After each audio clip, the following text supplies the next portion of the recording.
Spiral,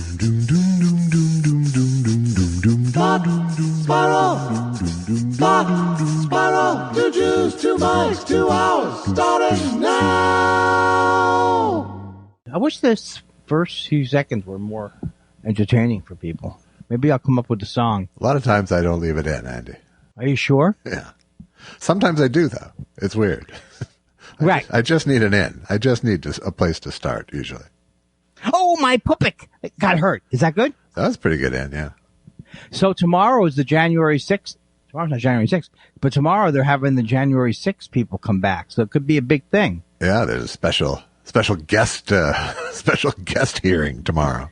I don't know what it's going to be. Do you have any idea? I don't know I yet. hope it's good. I bet we'll know by the end of the day. And by the time this airs, no one will care anymore. No, but the thing is, right. I hope. But I hope it blows something wide opening. Well, I thought maybe it could be Pat Cipollini, or Cipollini. That'd be awesome if it was. But things are going to get. I don't know if you heard about the Roe versus Wade got overturned. Did you hear about it from the news? I heard about it on the street. Did we talk what's happening when we were talking on Friday? We did. We didn't go into any depth other than, just. Well, we're men. Just kind of whining and railing against them. I mean, we're men, ultimately. We shook our fists at the sky verbally. Yeah. I'll tell you something. These people, I call it Dave Anthony disease. These people who... I think you might want to go with a more mainstream name for this disease. Oh, Ralph Naderism or okay, what do you call it? That's more telling. The idea that you vote for Ralph Nader, then you vote for Jill Stein, and then you spend the rest of your life just saying you both suck. It's just so easy to say everybody sucks. It is the easiest political idea to have. Yes, it is. And I think it's a Twitter thing too. It's a Twitter. It's like when you see that, it's like, yeah, that's what people at Twitter are doing.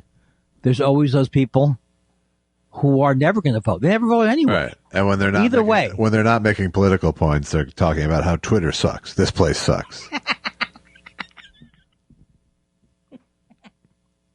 And then Jimmy Dore, we still haven't heard whether we're doing this. I know you said you're out on the speech, but I went over to Howie Mandel's studio. Yeah. And saw how the what's they called? The holograms were done. Yeah. And they look pretty damn good. It's exciting. I was thinking of naming it What Am I, a Hologram? But meanwhile, they haven't gotten back to us to say they want to do it or money. I think you could just call it Andy Kindler without substance. It's so amazing. It is so amazing. What are you, an oil painting? What are you, First of all, it looks better than people look in real life. There's less skin blemishes. Sure. No, actually, that's not true. They look real. It looks like there's a little person in the box. Doodah. Doodah. Did you feel like you're in Willy Wonka? Little Mike TV there? Well, the thing that's also cool is that they can do things like, even Howie brought this up. Because, hey, you can do jokes about him. Have I aged out now, Hollywood? Would I be more castable like this? Boom, I've got dreads on. Or if I was younger, boom, they have a hologram that makes me look creepy like a baby. Yeah. Well, that doesn't take a lot of tech, Andy. No, it's really bad. It's really scary. You only think you know how scary it looks. Where do you see it? It's like a shrunken little smile. I think of you as a creepy baby. So. Yeah, but it's like a little face about the size, and it's still all smiling. Allison and I, when we were first dating, I don't remember where we were, but we got like one of those pictures at a booth somewhere where it was like the two of us with our faces on baby bodies. I always love those. I love those where you stick. It wasn't sticking your face through the hole. It was a digital face through the hole thing. Oh, okay. Well, I think the old school is just sometimes you miss the old school. I say holograms. I say, how about one of those old pictures where you stick your head in there? You're a cowboy. No. I mean, I could help you with 10 minutes worth of hologram jokes. That's all I'm saying. It's the hating on the other comics part that I just don't have the constitution for. Oh, I do. So you don't have to write them. No, my only problem is that I can't, I don't want to end up having a week to write a half hour of shit because it's just not. Josh, we all have concerns. They're deciding. Maybe they'll decide a week before. Maybe they'll decide the week of. But you need to have a team spirit. Yeah, I'll do it whenever it comes. No, I don't. You do. Oh, that's right. You need to have a please, please, please, please, please spirit. Well, the thing is, my things with mantra. I'm just looking right now to see if I got anything from Bruce this morning. I don't ever used to check my my emails for like years. For years, I didn't check my emails. No news yet. All right. Oh, where are you going? Oh, so there was a thing going on there. You look all shaky. Oh, Josh, what are we going to do? Oh, Andy. What are we going to do about the Chazarai? And you got people like Adam McKay. Hey, if they voted, Susan Sarandon was right, and you're wrong. Seriously, Susan Sarandon. It's time to launder some of your brother's money into abortion charities. Did you see the picture that Patton found of, which I have heard of this hotel before, and I am going to eventually go to this hotel. It's the Kindler Hotel. No. He sent me a picture of in front of the Kindler Hotel. Yeah. It looks great. It looks like, I guess if you saw Weinstein somewhere, that wouldn't be as unusual, right? No. I don't see Kindler as that rare a name. It's more rare than Weinstein is what my argument would be. I'll give you that.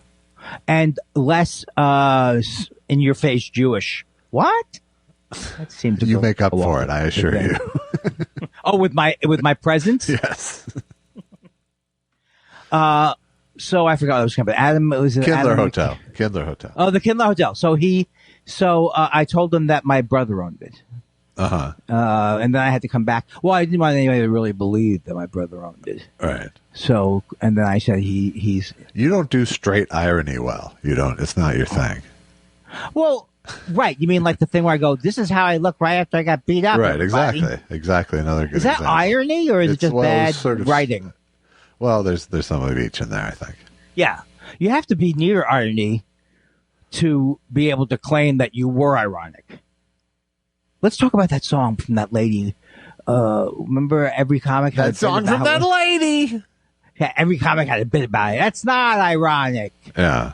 I can't think of her name though. Alanis Morissette. Yes. Now it's disappointing. I know two It's female a coincidence. Comics. Right. I know two female. I'm not just saying they're female comics. I'm just saying that to keep them hidden. Who had a huge argument over that bit. Really? Yeah. Over who owned it? Well, the one woman said that she was the first one to really do a great bit about it, and claimed that the other one had taken it. Yeah. Or felt that the other one had taken it. Yeah. Well, the truth was, and I remember even at the time, it was like, it's not a great bit if people are having this conversation all the time. No, if everybody has a great take on it, yes. If everyone has a hilarious parody song going on it, all right, you know it's not going to be. When there's street parodies out there. Street parodies. So we had our memorial service for my mother-in-law this past weekend. That's right. You had mentioned that was happening. Yes. How was that? It was good. It went well. My heavily labored over video was very well received. Well, that's always and that felt good. And the vibe was good. The food and flowers showed up. It was all fine. Oh, where'd you have you had people cater it type of thing, or people? Well, we did. Where were you? We did. At your home? No, we were at this place called the Mayflower Club, which was literally a club that a bunch of British expats got together and bought in the, I think, 70s, maybe 60s. Club. The Mayflower Club. Mayflower Club. Thus the British expat connection. Right. That my in-laws were all members of. Both Allison's parents when they were together, and then with their new spouses, they were all members. So it was kind of the center of their social scene. And I think it was a former synagogue that they bought. But it's been their sort of social hall, and now they rent it out for events and stuff because there's a stage and a bar and stuff. But so it was there. That's kind of a nice club. It's like the people who came over here and moved by the beach, and then they like their Irish pubs. What do they like? I don't know what they like. In Santa Monica, there was like pubs. there was that Brits pub and stuff. Yeah, there was more than one pub in Santa Monica. But yeah, it's those same kind of people as British expatriates who live in LA, and that was really the community that my in-laws thrived in and partied hard in. How do you know that they partied? Because I just hard? went through fucking 90 years of snapshots making this montage. How many people attended, would you say? 50-ish or less. A lot of these people are dead. Oh. She was 90, so. Right. So, but this was also, it wasn't specifically, it was a memorial for your mother-in-law, not just from those people, right? What? It was a memorial service, right? Yeah, it was a celebration of life, is what it was. I'm not laughing at the celebration. I just like the way you say it, but it was for a lot of different people who knew her, not just the people in the Mayflower Club. Correct. Correct. Yeah. So is that one of the first? Now that's the thing. We met people for dinner last Friday, and we met. So I've had a couple of events now outside dinner. Yeah. Where I really think I could have caught it if you're near somebody. Yeah. So I'll let you know. Did you feel like anybody had it at the event, or nobody was? Everyone was maskless, pretty much, right? Or people were mostly maskless. Yeah. Yeah. It was, but it wasn't. It wasn't densely crowded at all either. But, right. So you didn't feel like people were breathing all over you. No, it was nice. It was like we did box lunches so that it wasn't a bunch of people breathing over food and stuff. Yeah. But yeah, I mean, even the elderly seemed highly unconcerned. So it was. Yeah, and that's the elderly really should be the most concerned, right? Although I don't understand anything that's going on. I mean, I don't understand what's really going on now. It's not a break. We're not in the middle of a breakout. I started in a mask. Gruber showed up. He was wearing masks the whole time, other than fooding. Is that true? Yeah. Oh, wow. Is he normally more like me? Well, no, he's a combination. He's a go do things but wear a mask guy. Right. Yeah. Wait a second. You're telling me I'm not a go do things fella? That's the sense I get. I mean, you could be. I would be really surprised if you were leading a secret life at this point. Look, is it my fault that I often buy ice cream and it's often melting as I see people in the world? You had outdoor dinner and you're afraid. So that outdoor dinner was so. We went to a place called Taverna Tony's. I think you would like it very much. It's in Malibu. It's Greek food. Yeah. Have you heard of it? Greek food? Yeah, I like it. Oh, you son of a bitch. You got me. Here's when you laugh. What do you think?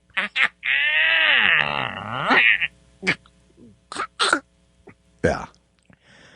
Do you enjoy this? And it's you probably don't have a lot of younger kids hanging around you. Like how many? Not in this climate. How many uncles do you? How many nephews do you have? I have 4 nephews total. Okay. Did they enjoy you? Like you're gonna die and then you're not dead, but the kids love it at a young age when old people pretend to be dead. Arr! Yeah. Well, I'm 51 and 2 of my nephews are in their 30s. So. And they're still so cute. You bounce them off your knee. You have a lot of cousins? Decent amount? I don't. I have 2 on each side. I have 2 first cousins on each side. I don't know why I have difficulty seeing either me or you as part of regular family units and hanging out with men. Well, yeah, I know you do more things where you do poker games and you do. I could see you going out to play golf. Maybe. I don't play golf anymore, but I did. But you used to on the road. You used to a little bit. Yeah. But I see neither one of us as, did you see the Carlin thing. It was pretty good. The Carlin 2-parter. Yeah. His stuff about golf. He hates golf with such a joy that I really could relate to that. Yeah. But it's also because I don't know how to play golf too. It's easy to be revolutionary. Yeah. About it. You would hate it. You would hate what's that? You would hate it. Oh no. So anyway, somebody was saying the par threes are fun. I think you'd hate that too. Oh, I insist that I need some kind of guidance. Yeah. Right? Yeah. Now, is that crazy? How do you do it on your own? You got to know. I mean, unless you were born with a thing in your thing, unless you just learned it. I had guidance. My grandfather was a near pro, more of a gambling hustler than a near pro. But he won some money. I think he spent a lot of time. That was a lot of time hustling golf. Yeah. Yeah. What'd you think of the Carlin thing? I thought it was good. I think there was in the second half they gave into the temptation of making his material into allegory for today. Right, doing the work for the viewer. By showing the 60s or whatever, or showing present day and having it overlay onto Right. I was thinking they also did it with the juxtaposition of his earlier light material against Vietnam. Right. It's not the same thing, but I know what you're saying. Yeah. But I thought it was a really good exploration of the evolution of his comedy, I think. It made me like Carlin. First of all, my relative dislike of Carlin was really based on an insignificant thing, which I just didn't like his delivery, which I thought he was putting on, but now I see that he kind of was that guy. Yeah. You know what I mean? Right. He was like, even when he was talking from his heart, he's like, I'll tell you. So I think I had a lot of like unfair things about, but the other thing was I just thought it was fascinating. The part where he got to saying that he likes to watch people die and stuff like that. Yeah. That part. Because I felt like the bit was almost superb if he could have somehow put a slight distance between him and the guy who loves to see people die. Yeah. You know what I mean? Because he really was kind of, I thought it was funny because nobody would say that. Like, when you see, if you see some kind of horrible fire and you think it, but people don't usually say, wow, that's quite a nice fire or whatever the thing is, like, or looking at the destruction is good. Right. So I felt like it was like almost his how angry he was at the time, which I could never really fault him because he was always trying to do what he believed was right. Right. He wasn't like being motivated by some weird, he wanted to be as honest as he could be on stage. Right. Well, and very much, I think the overarching story of him as an artist is him learning to just succumb to trusting himself.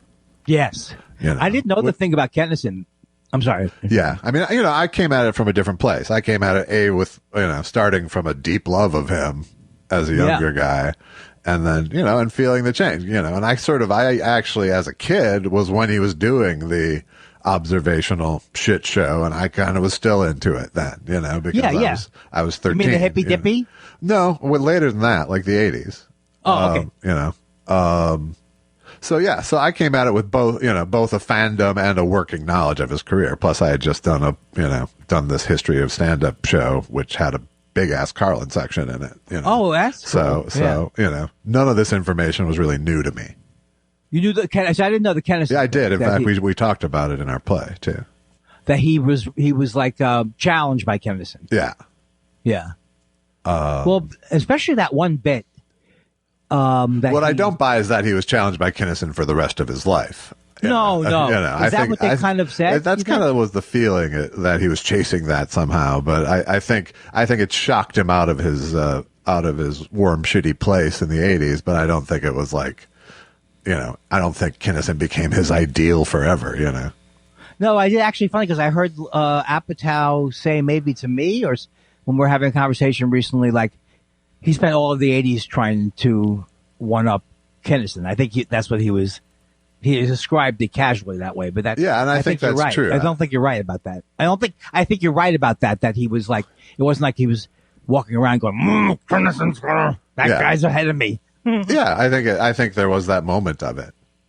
Yeah, and I think it was a revelation that anger was a place to go. You know. Yeah, that's the thing too. Is like I really do relate to the. I'm not saying I'm George Carlin because I'm not dead yet, and I still have many things to say. But just the idea about how your relationship between things you want to say and your anger, and how it's both a release and then both. Sometimes it's just like some of the stuff that he talked about, which he talked about in a very funny way, is like stuff that I knew but would never want to talk about because it's so depressing to me about how. Where I couldn't think of a funny way to make it about how, like they don't care about you until, they want to keep your baby till the baby comes. I mean, that stuff was really about abortions and all that stuff. That did sound like it was just culled from today's headlines. Absolutely. Like, I don't remember comics doing that back then. Right. What he was doing. Right. No, I think, and he had the elevated platform of HBO from which to do it, and that's true. It's a different platform than being in a club making that same point. Yeah, that's a very salient point, if that's the right word, that he definitely had a whole relationship where, and next year I'm going to do one of these, and a couple more years I'm going to do one of these. And did Robert Klein have that too, or no? No, he just did He did a few of them, but I don't think he had the ambition to have it be his format. Also, I've made the point that I've heard Carlin on Politically Incorrect, and I heard him even in this movie when he talked about the big electron. I really think that he absolutely was open to that there is a force in the universe, that there's stuff going on here. He just hated religion more than he hated the idea of some force. Yeah, although I think you could find ammo for either side of that argument within his stuff. No, but I just remember him being on Politically Incorrect, and he was saying, if you're saying that he actually said, if you're saying that God is some kind of, I see the wonder of the universe, I agree with that. So I'm saying I've heard him, but then, you may say that separate from that, there's not much spirituality involved in it, but I kind of get that feeling like. Well, I'm just saying that's one thing he said on one show. Yeah. Yes. And I'm saying you could gather up plenty of other quotes.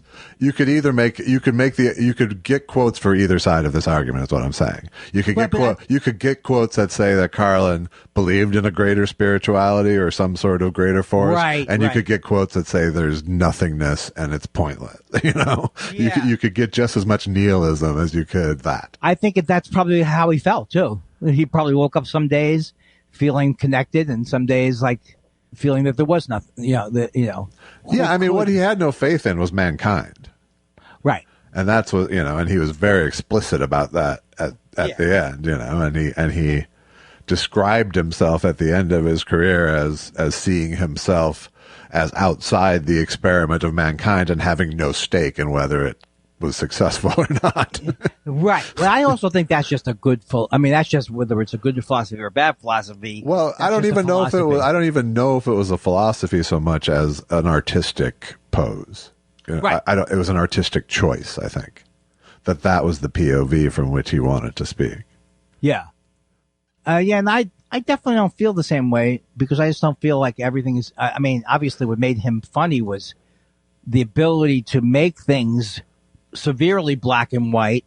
Not just that he thought it was black and white, but he could show you both sides of everything and very quickly but I'm not cynical. I'm just saying I don't have as cynical a view of the world as he does, although I think I do at times. Yeah. At times it feels, but I think it's just having grown up in a house where my mother was so depressed, thinking that things were going to be okay was like a thing that I wanted to have just separate from what I saw going on. I wanted there to be more hope. All right. Well, I mean, it's also just, just like I say that, I believe that people who have faith, it's a gift, not a shortcoming, It's not something I have necessarily, but I see the value in it in terms of existing. Right. Right. Luckily, I have enough of a disposition to sort of generate enough of my own optimism to get out of bed every day.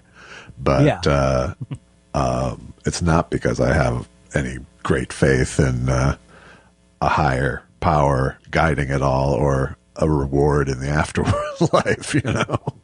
It's just sort of, I'm much more of a sort of don't know what happens afterwards, but we only get one shot like that in this shape, right. Yeah. And, from what we can see, and you can either make it miserable, you make a choice on how you frame the whole thing, I think. Right. So I think that sometimes he was just it was a drag what he was going through. You know what I mean? That's just the way his mind was, and it just was, and it was, and it is. That's just the way he was, and so it's inevitable that whenever I watch somebody, I always compare my philosophy to their philosophy. But who would want everybody to have the same philosophy? Yeah, I don't. I just sort of pick theirs apart. Right. Yeah. Well, but when I would get upset about it, it would be like when people were making, like, to me, I don't care what people's religion are, as I've said a million times, but when I saw, like, people ganging up on people who were Muslims, I said, you see, here comes the othering of a whole group. Right. So it was so weird because I spent the first part of my life mocking organized religion in every form. I mean, we all thought it was a joke. Nobody my age ever took church or temple seriously. And I think that may be why it was a little bit looser for me in a way I never got that this is true to begin with, this, Catholic thing or. Yeah. I mean, I would argue that plenty of people your age took it seriously. Maybe not in Queens, maybe not in, especially Jewish culture, which was all about assimilating in the mid-century. Right. Oh, no, I meant just in my people I grew up around, right. Neighborhood and stuff.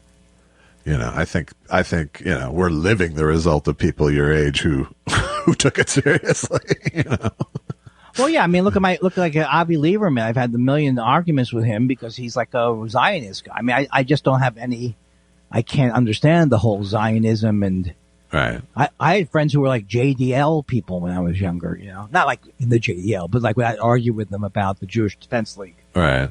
And, that's nowheresville, man. Well, it's my policy never to argue with anyone in a defense league.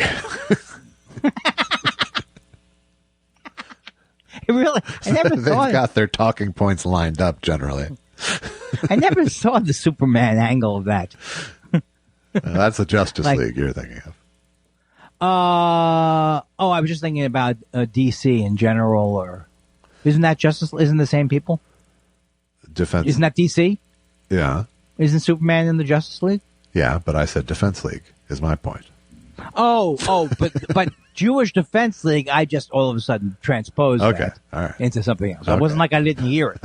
But they were very radical, and that was that one guy who was the head of the group who got killed. Mayor Kahane had actually said, one Jewish life is worth 1 million Arab lives. Now that's a bad thing to say. That's a bad thing to say. And he was assassinated ultimately, wasn't he? Yeah, that my joke was, who'd want to hurt that guy? Right. So my joke was about him being assassinated. Uh-huh. How'd that guy get in trouble? Why was he unpopular? Right. That's part of my bits about things where I didn't think I could get hurt by that bit. That's why you don't see me doing a lot of mafia bits or doing a lot of Gotti bits. Right. Because I'm afraid to do bits about people who might hear it and kill me. Right. Which is reasonable. Which is why you make fun of comedians. Because they're pussies. It is a certain truth to. That's why I used to stay away from Joe Rogan in the old days. Because it's like, he's a tough guy. Yes. Or something like that. It's funny till there's a threat. I'm not scared of anyone, Josh. Not me. No. First of all, not on my watch. Sure. And, Captain, it's the lull alert. Oh, my mind went blank. Great question. I was just thinking about it. I've been hearing so much of that recently. That's an excellent question, Holly Jackson. Yeah. That, Josh? That's I what phrase it that way. It's a spokesman's tool now. It is a universal spokesman's tool. You really should never say great question to anybody because it's just so... It's the people who do it 3 times in a row. Great question. Yeah, great point. Like once in a while there is a great question, and you should save it for that. But if every question... And maybe not do it then. If 3 out of 4 questions are, that's a great question. Here's what, here's my talking point. That lines up with it. So you're saying basically it only means that they've teed up the... It's only a great question when you can tee up, when the person gets teed up for the... Yes. Right? That's what makes it That's fantastic. a great question means because I have an answer for it. Sometimes it's used for, that's an excellent question as a stall. Sometimes there's some of that. And some of it is buttering up the interviewer. But here's the thing I love If now. you make them think they're being insightful with the softball, they might not go for the hard ball. But don't you also feel like people should be not shot, but they should be not even punched, but they should be electric prodded when they say, if the election were held today, those idiots, the pundits, just some kind of, they're already saying now the generic vote switched. Now the Democrats are preferred by 6% more. All right. So why didn't let's hold the election today then? Quick. Yes. But I hate it so much because it's so deflating. What's the point? It's like a pundit's like going, and of course, as you know, if the election were held today, it's like, but it never is held today. Right. So it's always a bad thing to say. What about on election day? Well, if it was held today, if the election was held on election day, I think the only vote that counts, right? Is the counted vote. I every 4 years love to wear the I voted thing, and then I think like I'm a Nazi for wearing it. Yeah. I like to wear it on the off-year elections only. Well, here's 2 things I saw. I like the primary sticker. I like the midterm sticker. The presidential sticker, it's for punters. Did you say punters? Yes. That you could never say that for... What do you... Oh, you have... I was at the Mayflower Club this weekend. Hello. I still love hello. Hello. It's better than wait what? I heard wait what again? Of course you did. You were awake. Of course you did. I heard language.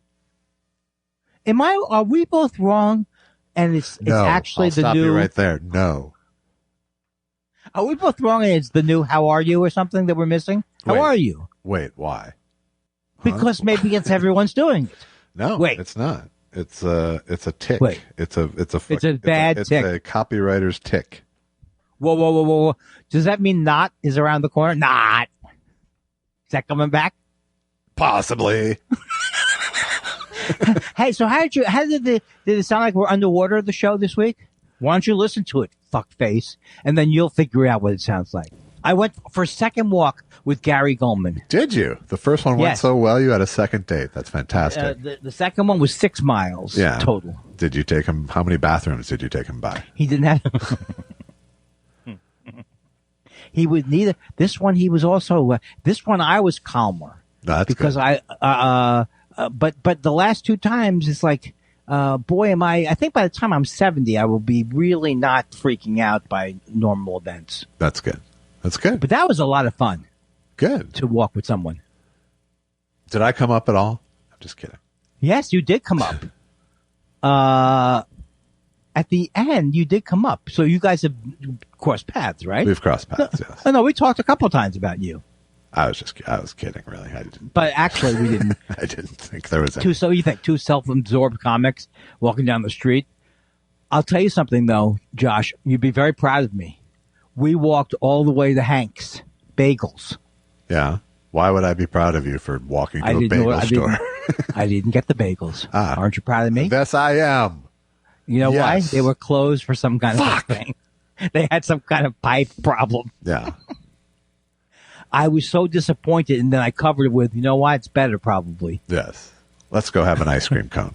I have type 2 diabetes. I have it. Oh, yeah. He's got it. Oh boy! I mean, we have fun though, don't we?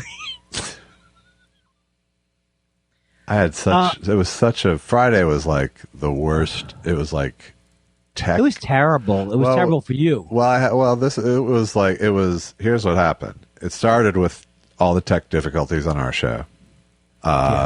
Then I was editing all day, the video thing. And we didn't even think we could complete the show. Then I had to do the Mystery Science Theater thing. They had like an hour's worth of tech problems, which pushed everything back an hour.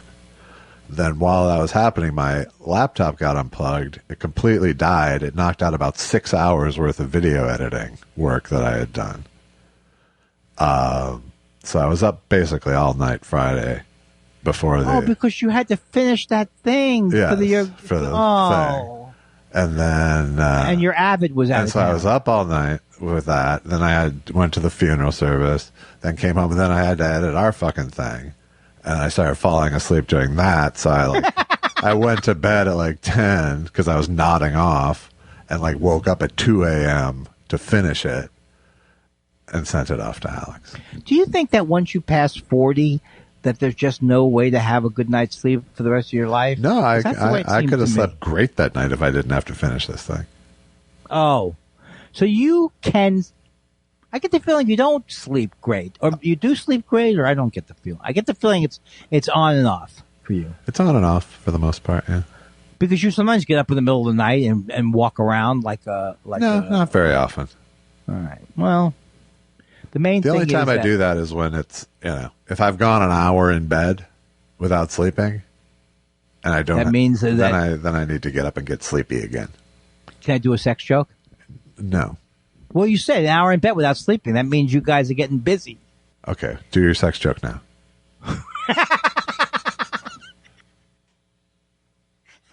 I love the guy. That's one of my favorite characters. Is the person who couldn't possibly know what you thought was funny about what you were saying. All right, do the joke now then, if you want to. I just did it. Nobody could sense that there was jokes. My baseball package is working out so far. The Mets, I think, are hanging in there.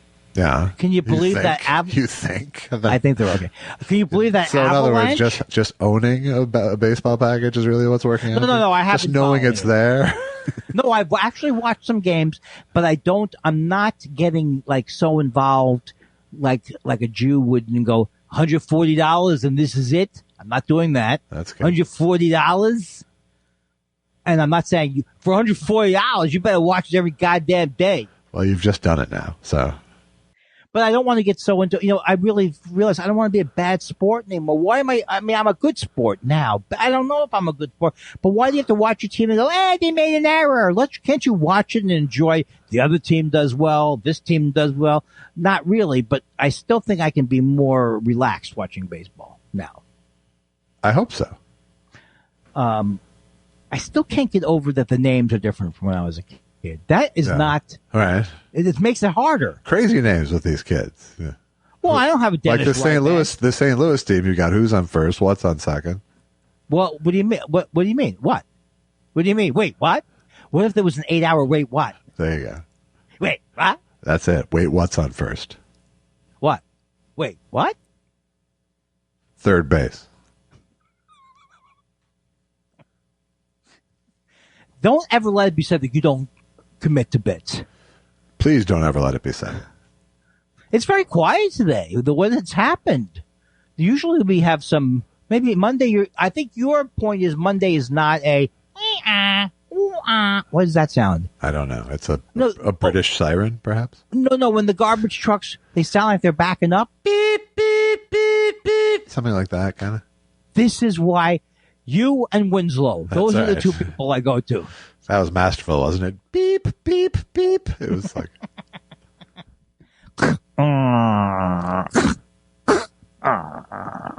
Every joke in the 80s, I had to figure out, how am I going to get to the drive-thru at the end of this joke? All right. So then I go up to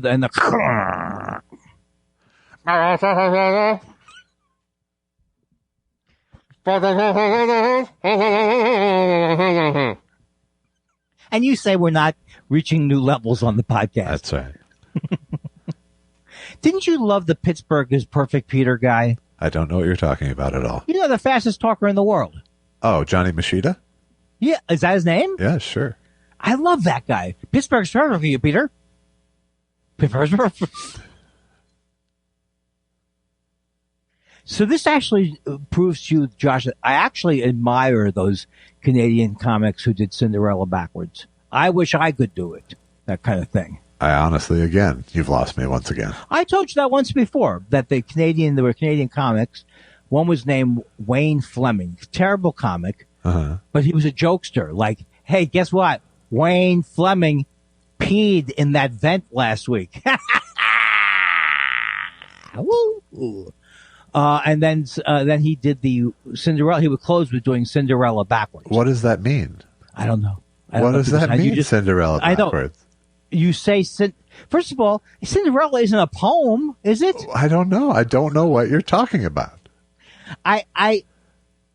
It's the one bit I can't actually give an example of. Like if you said, what do you mean the guy speaks in the Japanese movies and the lips don't meet? I can remember that. All right. But what are you doing? No, but what is Cinderella backwards? Okay.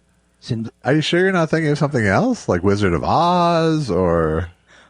No, I'm not. So I have to figure out. I'll find out from my friend Brent Piaskowski. He'll tell me. All right. But that's what when I first went up to Canada, I hated going up there so bad because I hated condos. Yeah. And then they thought it would be funny, as I told you before. You know, the condiment jokes. There's nothing funnier than peeing in the condiments. Well, that was not a uniquely Canadian thing, I assure you. That's true, but they were. And I don't know that there's any real evidence that it ever occurred. Right, that's true. Yeah. That's true. Why would what I do know is that every condo had a fridge full of barely used condiments because no one would use the previous week's. Right, and I know that Wayne Fleming did pee in the vent as a joke. He peed in the vent. You know what I'm saying about the vent? It's like on the floor of a house where the heat comes up. He peed in there. Yeah. That's funny. Now that's funny. Maybe that's more. Maybe it sounds more like Wayne Fleming was just a drunk.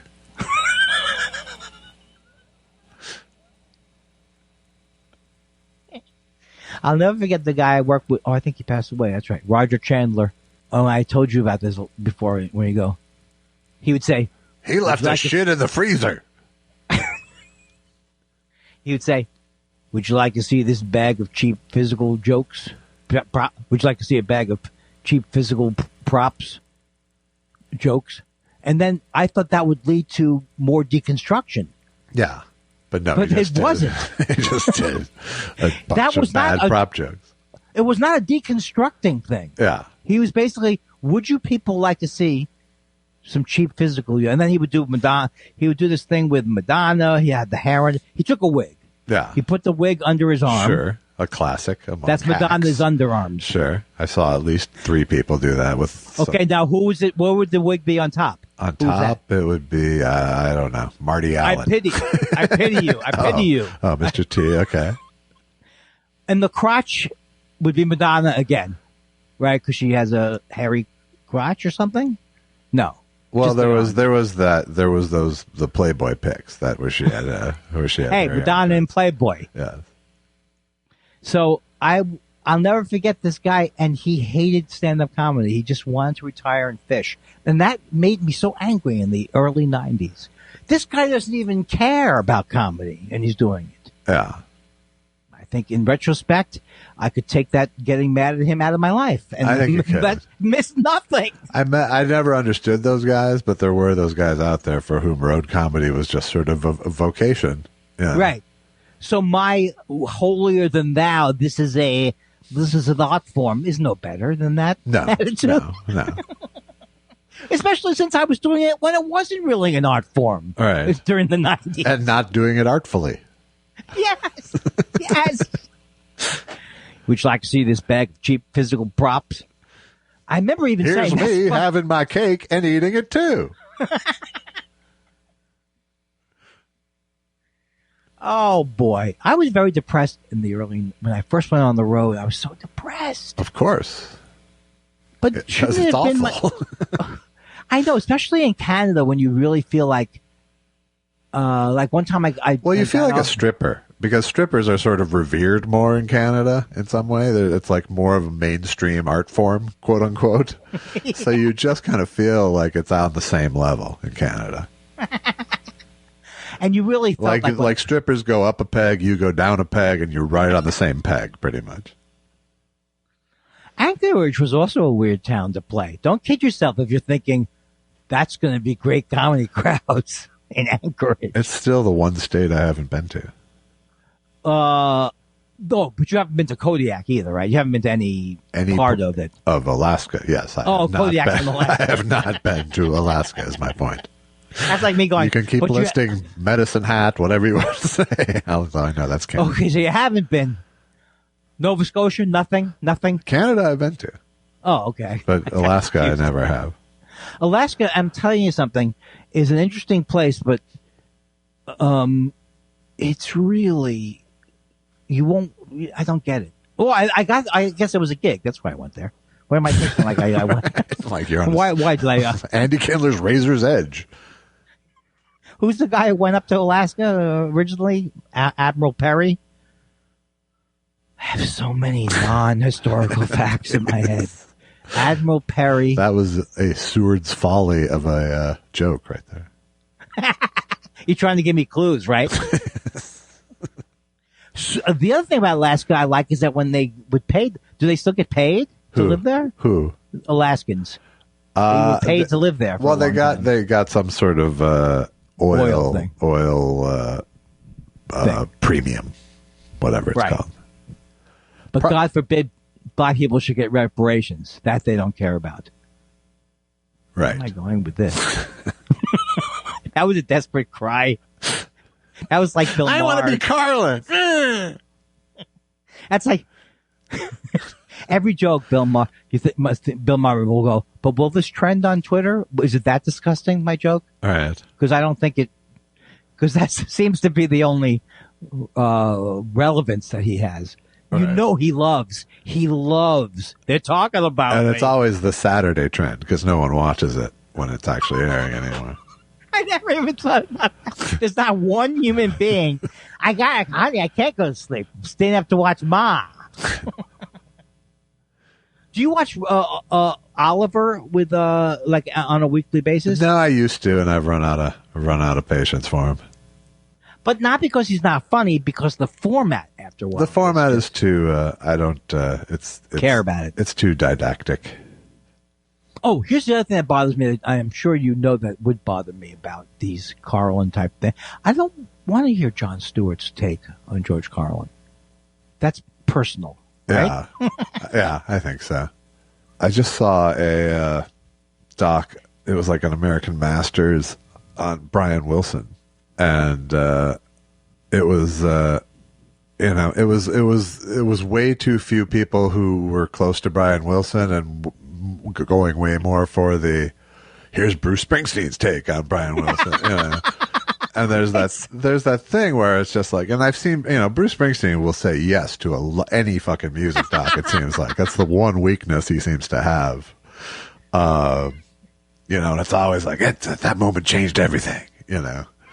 But I'll never forget the Louisiana Purchase. But he's going to be showing up in Ken Burns stuff. But it's sort of a peeve of mine when docs will trade access for big names. I know.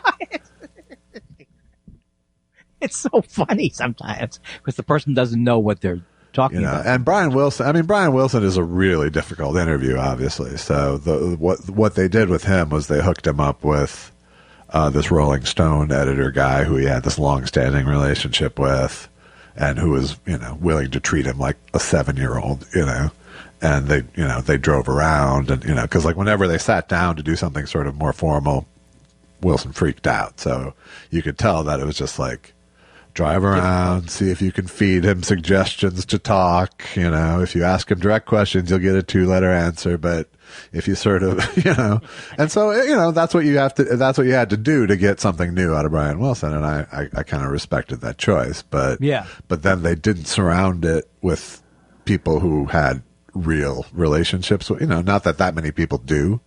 Right. But it was, like I said, they kind of traded the big names. Yeah. instead. Yeah, and it's so obvious when that happens. I mean, it's so obvious that if someone's like a record, let's see what recording artist has. You just can tell that they have no idea what they're talking about, or you doubt that they have an idea what they're talking about. Yeah. I was surprised in the Carlin documentary, considering Wayne Fetterman was actually a producer on the film, that they didn't use him. They went to Cliff Nesteroff more than Wayne, way more, as their comedy historian. You know who I did not know who was? There was a guy who was from an actor from a show. They introduced him as I never saw him before. He was had been on a Primus or Randy Primus. I'm starting to get the interference again. And we're right at that time where it's appropriate for me to.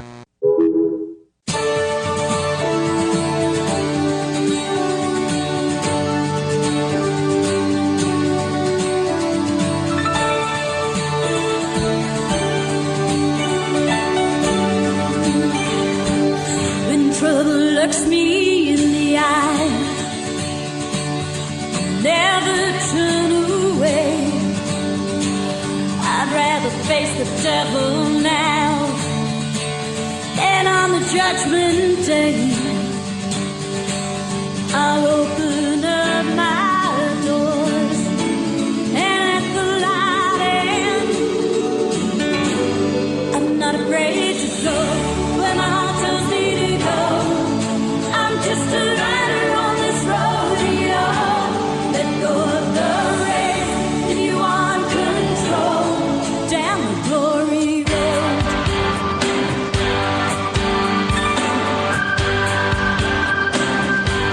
The day turns into night, and the night turns into dawn. Oh, there ain't no end in sight. Sometimes I just can't carry on. I'll open up my doors and let the light in. I'm not afraid to go when my heart tells me to go. I'm just a rider on this rodeo. Let go of the reins if you want control down the glory road. Down the glory road, glory, glory. Written in the stars, and take them as they are. Down the glory road.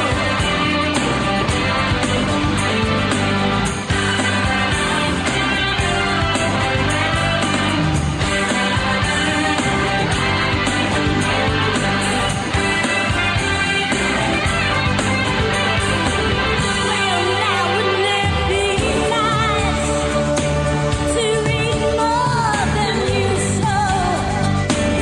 Our price of ice inherits your soul. Ooh, open up my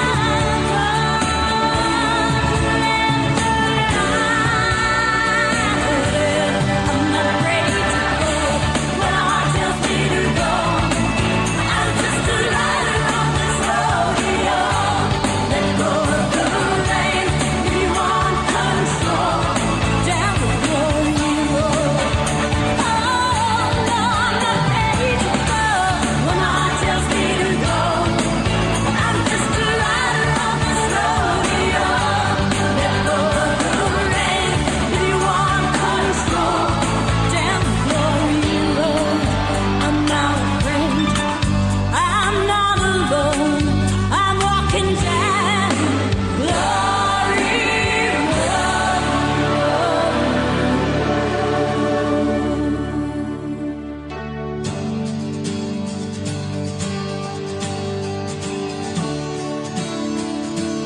I'm gonna wake up to my dreams.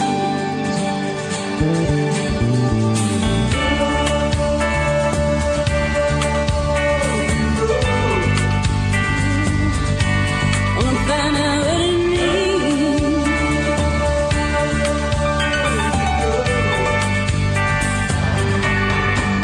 to be free.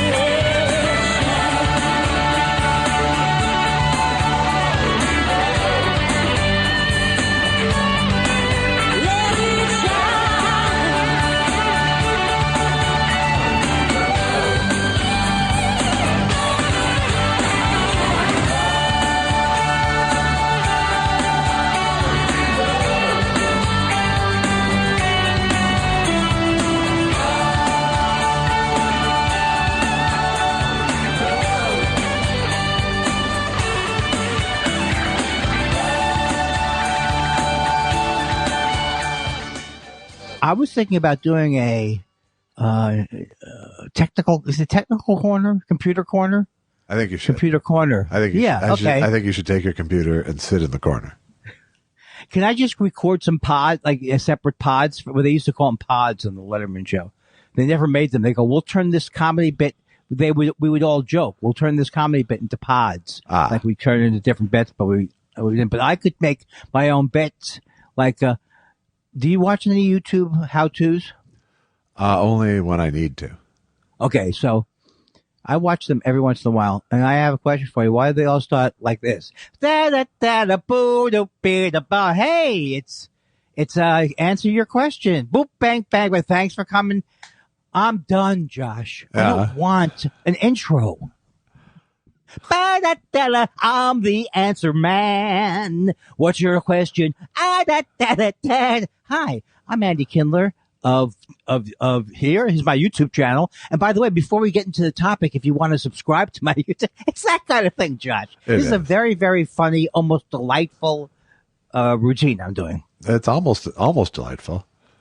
You know what that reminds me of? Like, yeah,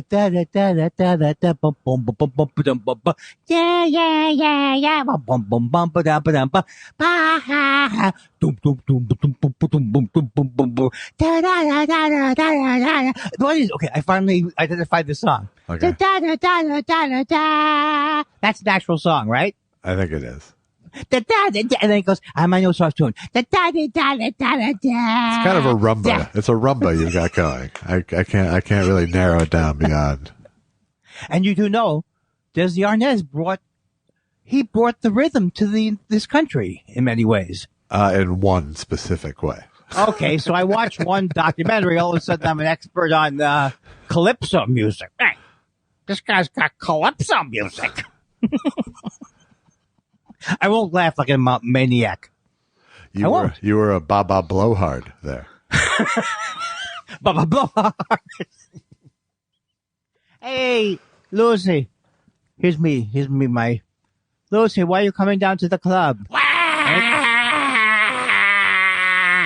Andy Kindler executes both a lazy impression and a culturally insulting impression at the same time. Hey, Lucy, why don't you come down to the club? I don't think it rose to the level of culturally insulting. Once, there's got to be someone who just will go, you know what? I don't like that he didn't try. Something like that. Yeah. Josh, I wanted to say something to you. First of all, happy Friday. It's not Friday till you say that to me, huh? And I wanted to ask you, I know you don't like when I do long, unfunny bits that I like delay the show. I like the shorter, unfunny bits better, definitely. But I just wanted to say, I've been watching, I always watch the Kardashians, but I just want to say something before we do the letters. I like how you say it, like, of course I always watch the Kardashians. I mean, I do. I thought people knew that about me. How about today? Let's make memories. Yeah? Let's make memories. All That's right. what they do in the Kardashians. They make memories? Yeah, so they say before the letters, in other words, before the letters, if we said, now let's read some questions and let's do some hilarious answers to them right now. We'll make some memories. Make some memories. Yeah. So that's one of my gripes. We've discussed this gripe before, and I feel, and the only place it really rings true to me is when I hear the phrase "make memories." It's like the desperate grandparent who lives in another city, who's just trying to plant their presence into their grandchildren's head for after they die, which is soon. Well, that's a pretty extreme, depressing example. That's kind of where I go. Is generally that's an unhappy. I generally veer towards the extreme, depressing example of things. I know, and if I start out that way, all of a sudden you're behind me with the bing. Oh, I also wrote this down. Wait, what? Huh? I've heard wait what I think 8 times. No, I'm exaggerating, but at least 2 or 3 more times where I go, holy moly! It cannot be in Shakespeare. You cannot, right in the middle of Henry the Hoo-Hoo, right? Turn around. No, his was hark, huh? I saw that percolating in the J.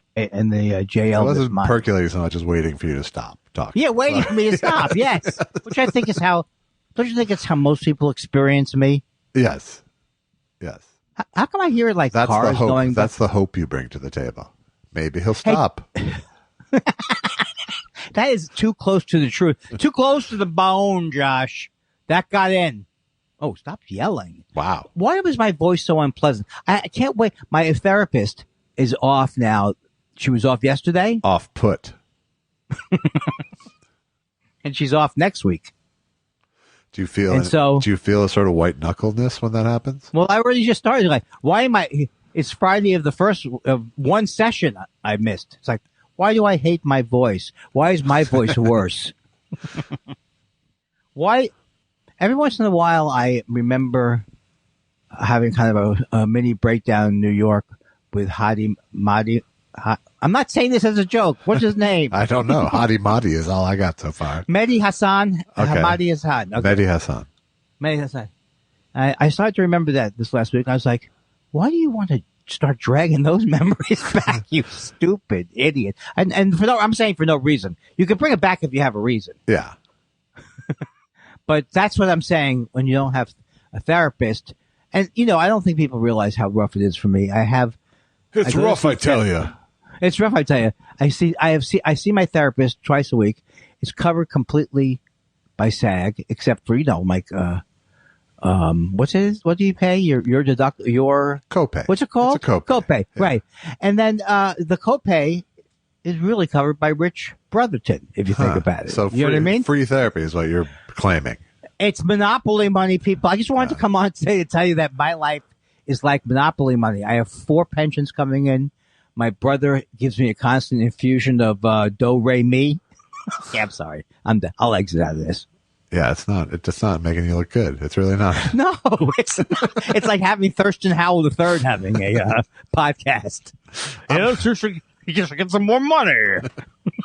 I do nothing, and I'm rolling in it. I'm rolling in it. Line 7. Are you poor? Would you hang up on me, please? Yeah, I'd be happy to. I'd love to. I'm sorry, my brother's. Hold on a second, Josh. I don't know if I can get into the private plane today. I'm not sure if I have cocaine. I don't know. I'm not good at ad-libbing. This is Friday. I don't need to be that good at it, right? No, it's true. Save it for next week.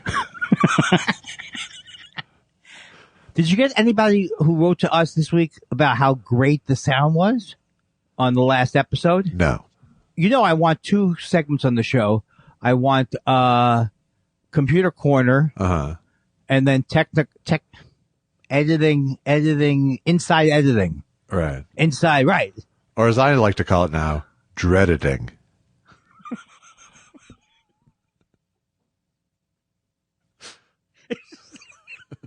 The thing that's terrible is, what does this lead to? You get booked, they pay you $600 to a convention for editors, to do comedy for editors. That's right. There's not a big audience on this. It's true.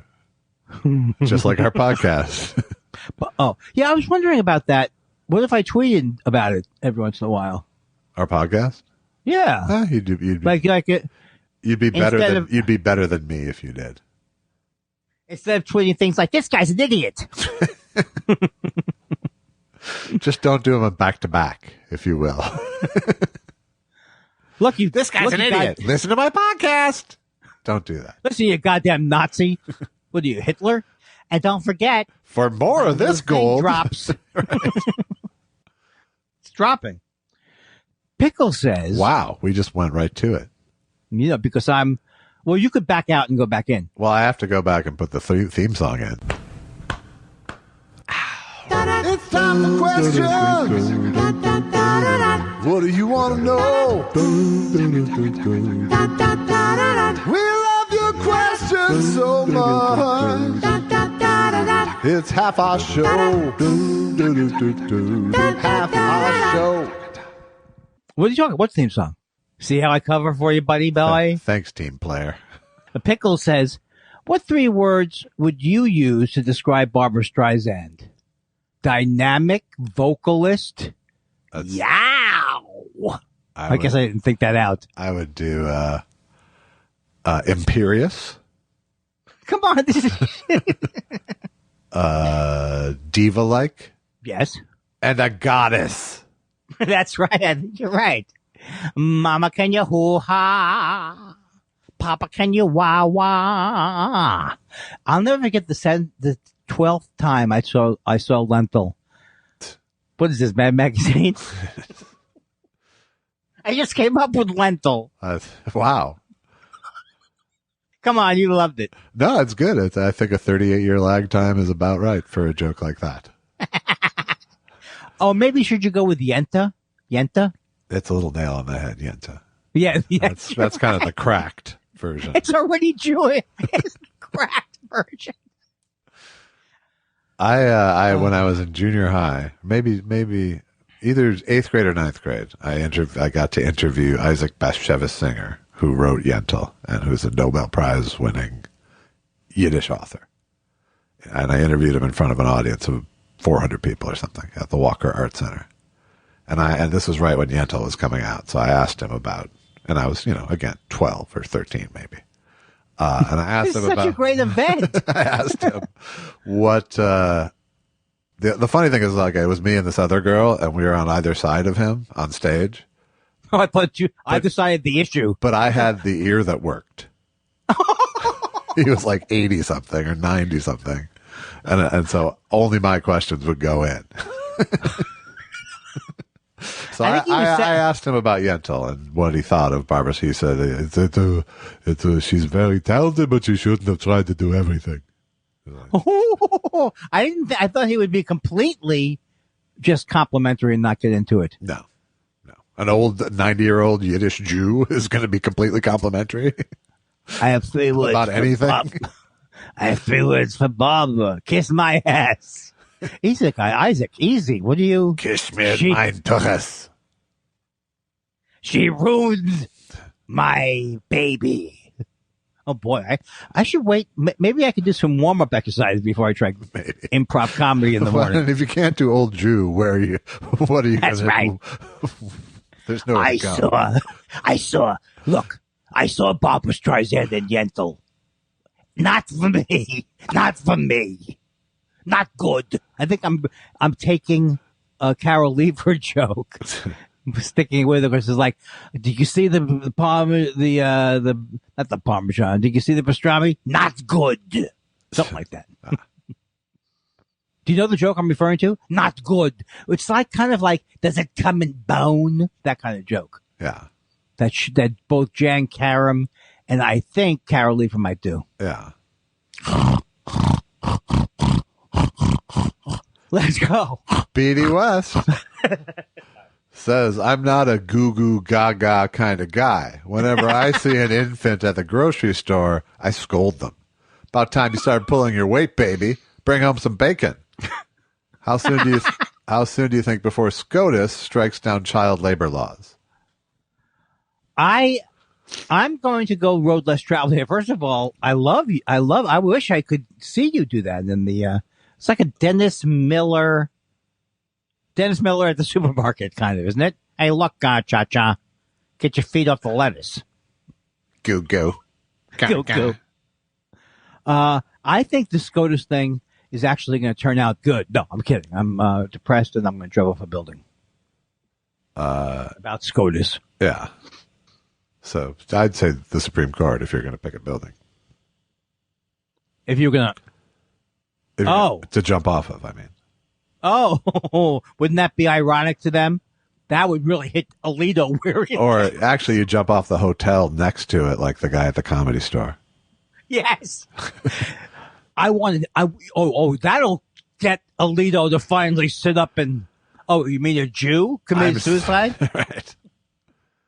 What do we call a Jew committing suicide in the Supreme Court? A good start. Good start. Jason Mutineer Parton. Thank you, Jason, for shortening it so that your name would both work on my iPhone and on the laptop. Jason Mutineer Parton says, question for Josh, but Andy can absolutely chime in too. Oh, he'll chime in. Documentary podcast is kind of long. I propose we start using one of the following terms instead. Which do you prefer? Podumentary or docucast? Docucast sounds to me too much like docucost, which could be Holocaust. Well, what is this fucking some sort of Yiddish Cockney slang you're coming up with? A donkey call. Oh yeah, my grandparent. I mean, how I'm gonna have to go off the board, Jason Mutineer Parton, and go with DocuPod. DocuPod. DocuPod, I like. I think it tells you what it is more than it does. Yes. I have nothing to add to it. Wouldn't that be good for me to shut up? Jason Mutineer Parton doubles up with, I can only speak for myself, but you both excite the hell out of me. I think Andy knows what I'm saying. I don't know. That sounds sexual, and I'm not allowed to have sexual thoughts because of the restraining order. Wow. Mike Parrish says, do you guys have any hitchhiking stories from your past? Did James Mason overhitch? Ever is the word. Do I have to repeat it? I think No, I like that energy. I think we know what happened. One would assume he paid with grass, or a third thing with an unusual flavor all its own. I enjoy this question, even though it's like chock full of misogyny and things. It's what? Misogyny. How can you comment about gas, grass, or ass without sounding like you're calling into the man show? No, first of all, he didn't say ass. He said a third thing, which and he implied the third thing was Thunderbird wine. Oh, you're focusing on the James Mason part. I just don't understand what the fuck you're talking about. Is I guess my whole problem. Oh, but you mean, have you ever hitchhiked? Let's take this, break it down so we can get through it. Let's take it in parts, Sandy. Do you have any hitchhiking stories?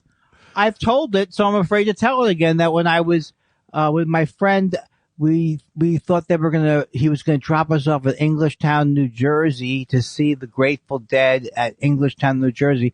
And the guy said, "Oh, I forgot to tell you, I have to drop you off on the New Jersey Turnpike right now. Get out, both of you."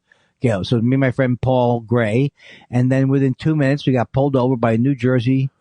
We were hitchhiking on the New Jersey Turnpike, which had the worst drug laws in the country. We got pulled over, and then the cop looked in my friend Paul's bag, and he pulled out the vial. You know those vials that were film vials, film canisters. Yes. Yeah, film canisters. So we said, "Oh, we're going to jail." He picked it up and then looked underneath it and then put it back in. So I have told the story, right? You have, yes.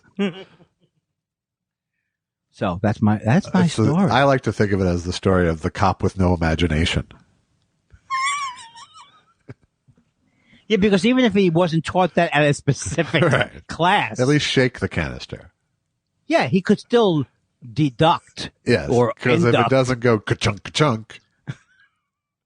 Hey, wait a second, hold on, I can't see this chugga thing is in my way. We the only story that comes to mind is, and I think I've probably told this too, because again, we've both told every story,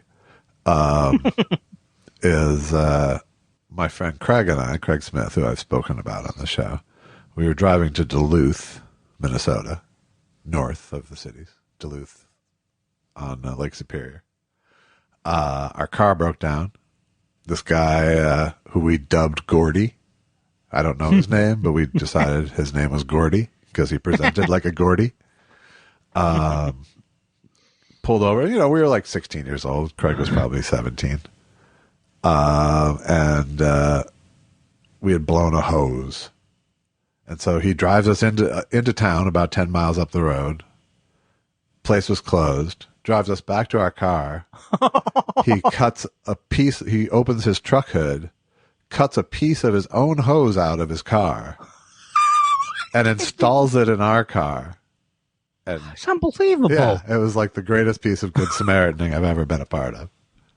That sounds like you're embellishing it. No, it was some great Minnesota shit going down. That is some cool. And he sprayed himself with hot water, by the way, as he cut his hose out of his radiator hose out of his car. He sprayed himself with scalding hot water too, but wasn't phased. Wasn't the least bit phased or resentful about it. I thought you were saying that was part of his routine. No, No, it was a He mishap. cleans himself. It was a mishap. That's so good. Yeah.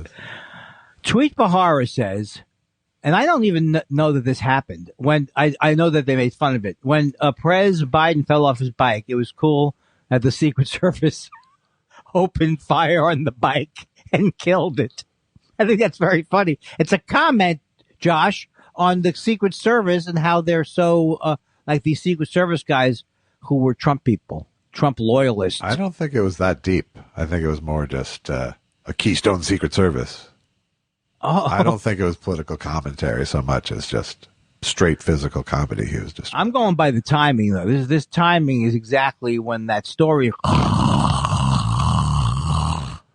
This broadcast has been interrupted by the Taste Foundation. Andy is not good. From time to time, we will interrupt this broadcast with the truth. E-oh, e-oh, ha-ha. I did the Emergency donkey from... broadcasting system donkey, apparently. No, I was doing it from Wonderful Life. Ah. Hee-haw. Dear Schmicky, hee-haw. Right? Right. All right, you're next. Fantastic. Why don't you hit the next one? Dan Marsh says, "Hey guys, at any point in your career, did you have a joke involving a prop, or was the scorn for prop comedy as strong then as it is now?" The only ongoing prop that comes to mind for me, and I apologize for telling this story more than once in 5 years. That's a good ratio. It's not bad. Yeah. If you've ever been married, you know it's not bad. Well, he's a gentleman. How's your mother-in-law? Your mother-in-law? Dad, such a moron. So the only joke I ever had, I was on the road. I think I was in Green Bay, Wisconsin, at this hotel. I was with Joel Hodgson doing colleges. It's all coming back to me at once. And in the hotel room, there was a clear plastic bag that had the printing on it that said "For your swimsuit." And so that night I took it on stage with me. I found this in my hotel room. It says "For your swimsuit." And I'm thinking, even if I could fit into this, still be privacy problems or something like that. And it worked really well that night, like really well. So I went to the maid's cart and grabbed like a handful of those bags. And for the next year or so, I brought that bag with me on stage and used it most of the time. Wow. I would not have predicted, only because it was the having it to actually do it. After a while, you go, I can't do this anymore. Yeah, it's not like I said. It was there. If I needed it, it was there. That's right. And you were in a hotel. Yes. If I was on the road, you could always buy the premise. I found this in my hotel room today. It's interesting because that's a thing that you could do over and over. That's not a big thing, like when you're juggling or when you're. It's not quite a prop act prop. Yeah. Right. I think I must have. I'm sure. But it was completely organic the first time I did it. It was literally, I found this in my hotel today and I wanted to share this. Well, if you hadn't done it, then that would have been almost like, why is he not sharing a funny thing? Right? Exactly. If you hadn't done it the first time. And so I recreated that energy each time. Right. Well, that's why people like us who break the mold every time we get out on that goddamn stage, we just can't be held to routines. Exactly. It's like a show business shirt that constricts you. A show business shirt?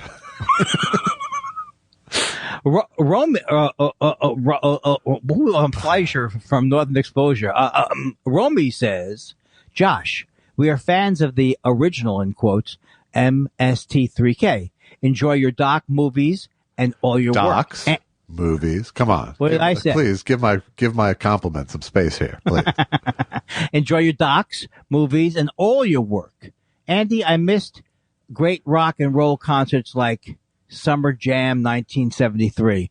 Allman Brothers played Watkins Glen, New York. 600,000 went to see the Allman Brothers, the Dead and the Band.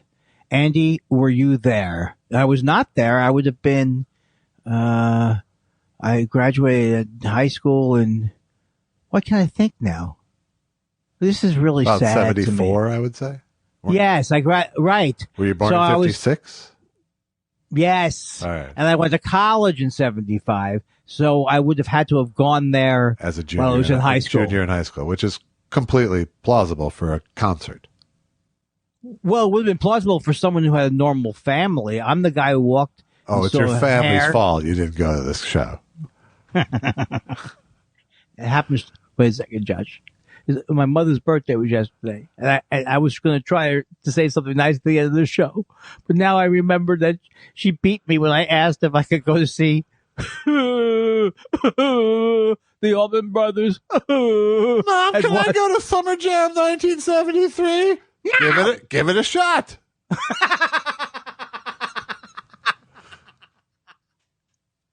Richard Cole says, does James Mason have any memories of working with horses in his films? Did he keep horses at his Hollywood or British estates? Well, it's a sore point with me. I find them to be disgusting, filthy animals who really have no place among humans. I'm sorry they were ever domesticated, and I refuse to ever ride, be near, pet, or even be seen with one. I'm kidding. I love horses.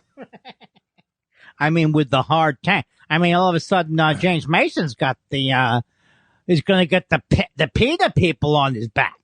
Man, that was like Dennis Miller at the beach. Jimmy Calloway says, retest show 263. Granted, I am a huge MST3K guy, but I met Josh a few years ago in San Diego, and I was beyond excited. I also met and even got to work with Andy, also in San Diego, and was also beyond excited for that. Excitement abounds for you guys. This is this is someone saying something positive about us and enjoying seeing us. This is like Yes. Unfortunately, very, it's- very sweet. Unfortunately, it's at Jimmy the Worm, so I don't. Well, I'm glad we excited you, Jimmy. I don't. Was it a Comic-Con or was it at the American Comedy Club? Right back. Oh, I like that. Yeah, the American. Wait, you performed at the American Comedy Club? I did once, yes. Why am I saying that? I don't know. Like I'm some fucking leper. Oh, no. You know why? Because I thought of. Here's why I got fooled. My mind said Mystery Science 3000, so I said Cinematic Titanic. My mind made the wrong connection. It was a stand-up thing. Yeah. And I have to stop doing the Banaka. What do I do? What'd you call it? The weed banaka. The scorn that you had when you said that was so good. You're up, baby. Make it happen. Dan Wade says, remember on side B of Bridge Over Troubled Water when in the middle of Bye Bye Love, an audience member did a very loud, goofy yell? What was that about? I do, in fact, remember that.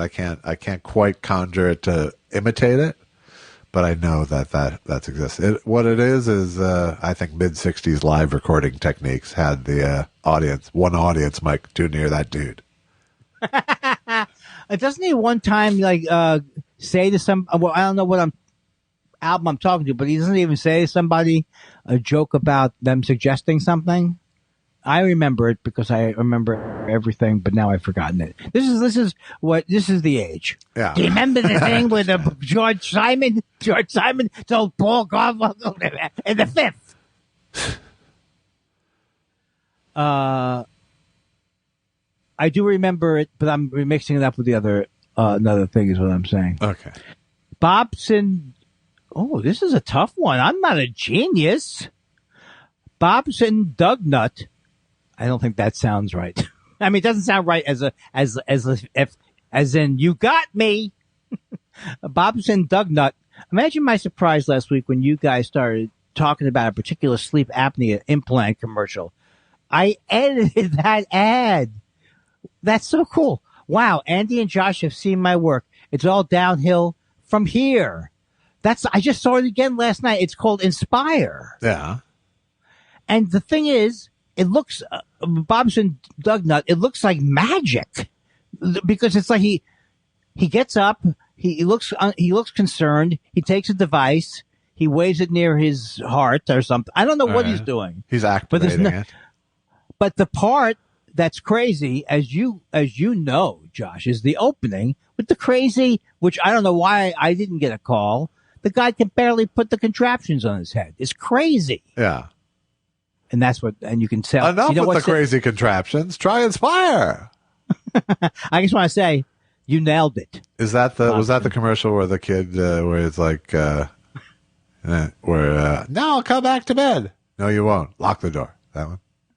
Oh, I thought you were doing, we won. No. We won. I wouldn't want to demean Bobson Dugnut's work. We won. But if any of you out there do work on any sort of medical ad, we've seen it. Mark McDonald says, my question, why are there already 4 questions posted for Test Show 267? That is a good question. Why is there? Who's getting ahead? Well, Is it there's Pickles. There's Pickles. I bet is there already. But Pickles explained, Pickles just has questions, and he doesn't want to do more than one per show, so he'll lay them in future shows just so he doesn't have to stockpile. Pickles is a woman. Pickles, the character, is a woman. Yeah, well, how do you know Pickles is a man? I'm just saying. That's my assumption. You have some background info. Yeah, I just don't feel like there's very many women trying to pull off the fake IDs online as much. That's that's a good thing. That's like a good thing when we do our cyber sleuths. I think the women who pose as fake people online are generally trying to get predators. I know. I saw another one that reminded me about how not stupid. I'm a nice man, but when they told me I was going to get verified on stupid Instagram. Oh, it reminded me of that, but this stuff is more horrifying. At least mine wasn't as horrifying. That's right. Thank you, ladies and gentlemen. Christopher Citro. That's Dateline's other series, To Catch a Narcissist. Yes, you can get right. Going on and on and on. I don't know. Did you ever see the time I dressed up as a inflated globe for comedies? This is all the stuff I'm saying as a narcissist. Yes. Yeah, we saw it. It's not hard to catch a narcissist. It's really not. You just have to ask, are you a narcissist? And they go, yes, I am. People Yes, think I am. Or they go this way. Actually, it's interesting. You should focus on me while I tell you more about that. Christopher Citro says, I can't even believe it's July 4th. What do I care? As July 4th rolls around, my thoughts, 65 degrees on July 4th. As July 4th rolls around, my thoughts turn to that it's been 4 years since I started listening to Thought Spiral. Never miss a show. Oh, that's so cool to hear. No question this week. Just a colorful pyrotechnic thank you to you both for the many, many hours of laughs and friendly conversation. Thank you, Christopher. And I didn't know it would be a tongue twister for me. It's not that it was a tongue twister, but I turned it into one. It was a reading twister. Here's a P.S. P.S. I learned of the existence of Thought Spiral thanks to your guys' appearance on WTF 4 years ago. That's so cool. And so you were the guy who stayed after the bump. What we were supposed to do was cover that, follow that up with the appearances on Morning Edition and, a million different other shows. Right. Fresh Air. Right. Never happened. Never got a dinner. You walk around. That and my appearance on the Gilbert Show were our 2 biggest bumps. You always have to one up me. Well, no, you can still go on the Oh, Christopher's not dead. I'm sorry. Who's dead? This can't be a good bit. No. Brian Taylor. It's not Brian Taylor Green. It is Gilbert Gottfried. Okay. I'm making it worse. Okay, if you're not going to ask the Stephen Elton Yates, you go ask Stephen Elton. You sounded like Peter Marshall there for a second. Stephen Elton Yates says, just rewatch The Right Stuff. In my opinion, it holds up. Superb acting, great photography, crisp direction, great script. Any recent rewatches of older movies? Did they hold up or fold up? Well, the only thing I can think of is Tootsie. But what is he talking? Is The Right Stuff where you can't handle the truth? The Right Stuff is no. The Right Stuff is about the Mercury astronauts. Oh, with Tommy Hanks? No. No, that's Apollo 13. I just wanted to say Tommy Hanks, but I did think he was in the movie. No, with Ed Harris, Dennis Quaid. When's Randy Quaid going to be in? I don't know why I said that. Sous Vide says, I'll give James Mason a break and ask Frontline guy. Well, thank you. I mean, these people, they love us so much that they're thinking, I wonder if there have been 3 James Mason requests. And you're right. I just want to go back and say how much I love Right Stuff. Okay. Oh, yeah. Go ahead. Yes. No, that's it. I just wanted to say that, yes, it holds up. I've seen that recently. I've seen lots of other movies recently, too. And, if I watch it again, chances are it holds up. And, can you give me a brief nugget of what it was? I can't replace the movie. It was a movie about the Mercury astronauts, the original John Glenn, Alan Shepard, also like Chuck Yeager, that era. And John Glenn was in it in terms of Ed Harris. In terms of Ed Harris, yes. He was in it. Ed Harris played John Glenn. That made sense to you. Yes. And it was based on Tom Wolfe's book, which is also great. Yes. I was a Tom Wolfe fan till he lost me at, I stopped reading. So I didn't read Bonfire for the Hoo-Hoos. I heard that was good. I don't know. Why do I have to weaken it? All right, back to your sous vide question. I'll give James Mason a break and ask this is sous vide again. I'll give James, I like the way my mind could have just shut off and gone to sleepy land. I'll give James Mason a break and ask Frontline guy if he's experiencing trauma as a result of reviewing all of that January 6th footage. Kidding aside, I want him to know that I've been thinking about him and his well-being these past few weeks. That's nice. Well, our frontline cameras were admitted special access to the January 6th insurrection. As I've been reviewing the footage, the exclusive footage granted to Frontline's cameras, I've been drinking an inordinate amount. I find myself having no reason to live. Tonight on Frontline. That's I would say that's poignant. Okay. Poignant. Say it. It's poignant. Okay. You got a Mike Wilner for me, buddy? What's that? You got a Mike Wilner for me, buddy? Yeah, I do. Buddy boy? I do, baby. Paleo? Yeah, I do, baby. Paleo diet? Someone beat me to reminding you of Steppenwolf's other hit, but I appreciate the shout out to a mostly Canadian band. Do you dig any other Canadian music?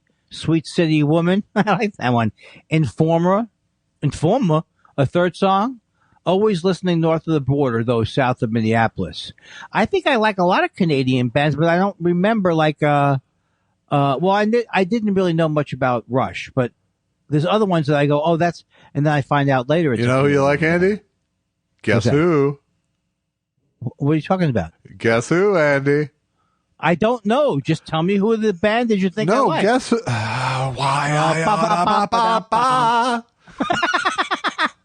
Who is it? What is the Guess Who's hit song? They had a lot of hit songs. See, I don't know them. I mean, no you'll sing it to time me. left for you. Way too better things. These eyes. Da, da, da, da, da. Oh, that's a great song. Your face looks so good. So they say they're not one hit, even 2-hit wonders. No. They had a lot of hits, and a lot of them can be blended with any Blood, Sweat, and Tears hits. But true. Please keep them separate. Did the Who come after them? Obviously, right? No, they did not. Well, then what was the Guess Who thinking? That's all I thought about as a kid. That's all I had to occupy my mind. There already was a Who. What's the Guess Who thinking? And then as Bob Hodenkirk might have said, what are you thinking, small child Kindler? You're doing nothing. Get your bar mitzvah and make your own thing in the world. Wow. It was nice we had a guest spot there. Well, but you know what it is? When you're a little kid, and there were only several examples of bands that seem to name 2 names of the same or similar names. There's more than one band like that, but I can't think of it right now. Right. And I don't mean just Jefferson Starship, Jefferson Airplane. Right. I mean more. Like the Rolling Rocks. Is that from the Flintstones? No, but probably might be. Carrie Whedon says, while we're doing away with Wait What, Can we please stop saying 100% instead of simply agreeing with someone? I literally can't stand it. Thanks. I think Carrie is right on this one. This has really got a. She's right. A certain high amount. And also the fingers that point to the thing. You know what I mean? The rocket fingers or this. You know, they say, Right. This. Yeah, with the finger is not good. Anything that you do more than a couple of times is bad. So why am I not off Twitter? You'd say. I would say that if given the chance. Greg Kelly wonders, when you vote for the MLB All-Star Game, do you pick guys having the best season so far or the superstar guys you want to see play? Honestly, Greg Kelly, I have to tell you, I would be lying to say that I have enough knowledge about the current slate. That's not what players. he's asking. He's saying when you have voted for the MLB All-Star, like have you ever been to a game where they've handed out the All-Star ballots? to I people? do. I thought that was no longer. Is that still happening? Is it the fans who vote? Yes, it always Oh. has been. Not the entire tally, but yes. I think I would probably pick whoever I wanted to see. Yeah. Historically, as a kid, I would always load it up with Twins. And then as an adult, I loaded it up with Dodgers. And I want to tell you, not one of the polls or votes that I was hanging on the thread of. It wasn't always by the fans, though, I think, right? It used to be differently. Who cares? Well, you're then saying, why were right? they handing out ballots to everybody in the stands? No, I'm saying in the old days, the fans couldn't do it. I'm old. I have no idea. Back before the designated hitter. You don't realize, Josh. Wookie talkie. That's me doing you. Wookie talkie. That's not you. Says it's kind of a Beatles number this week. Would you lock the door when I'm 264? That's true. And how would he know? Is this for next week's show or this week's show? This week's show. How would he know that we did a whole Paul McCartney sketch? Just save me by saying, fuck you, Andy. Or, All right. Fuck you, Andy. Nah. hey, that's inappropriate. Seth Dick III said, ever consider ending the show by reading a question and then he's setting me up for the hang up, but that just fucks, it fucks over everybody that comes after him. So Yeah, but you know what? That's, what do they call that? Is that disruptors? Is he a disruptor? he's an attempted disruptor. I think Mama Dick III put him up to it. M. Do you want to read M's? Go for it. Okay. M lets him. I'm not superstitious, but I can't help but think that when my ears are burning, someone is talking about me. Any odd superstitions, guys? Much love. I think I don't have any odd ones, but I do think I obviously, I like numbers and things like that. That's probably superstitious. Yeah. I don't know. I am superstitious in terms of jinxing things. Right, like break a leg or something like that. But this is just a conditioned response to show business. But do not talk about anything until it's actually happening. Is sort of my baseline policy. After years of hey, blah, blah, blah, blah, blah, and hey, look, this time I'm gonna. Hey, what about that thing you're doing? It didn't work. Uh-oh. Bless you. I'm so sorry about that. Bless you. Please don't make a monkey out of me. Okay. Yo yo yo yo yo yo yo yo yo yo yo yo yo Yoshi. He saw me too. We know Rogan is a terrible comedian and a misinformation machine as a podcaster, but since most Dems don't watch MMA, they're not aware of how bad his commentary is. The thing he's known for and spent most of his life training for, he also sucks at. Mediocrity personified. Well, Yoshi, I trust you on that. I don't know enough about MMA to know that, but it delights me that he's also bad at that. Imagine paying per view for anything and having Joe Rogan be the prize. Well, you're in for a treat. You're in for a treat, kids. Well, no, they'd be kids. And here we're finishing up today with the Yoshi Yamamoto double shot. Double shot. Yoshi double shot. Pew, pew, pew. That's 3. Pew. Yoshi says, imagine how much better the world would be if Mitzi Shore wasn't allowed to do her best Dianne Feinstein impression for the last decade and a half of her life. I don't understand why. What's the beef against old addled Mitzi Shore here? No, I think it's a Dianne Feinstein bit, right? Tweet Yoshi. Is Yoshi saying Mitzi Shore's dead? Right. I think it's better phrased Dianne Feinstein doing her Mitzi Shore impression for that. I think that's what it was, right? Unless he's so convinced Dianne Feinstein is Mitzi Shore. I don't know.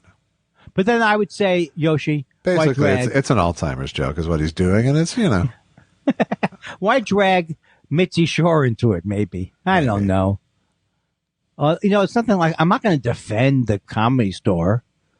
She told me if I wanted to park cars there, I could. Well, she didn't tell me. She told somebody else. Well, yeah. She made, you're a good writer, sound like an insult to me. So.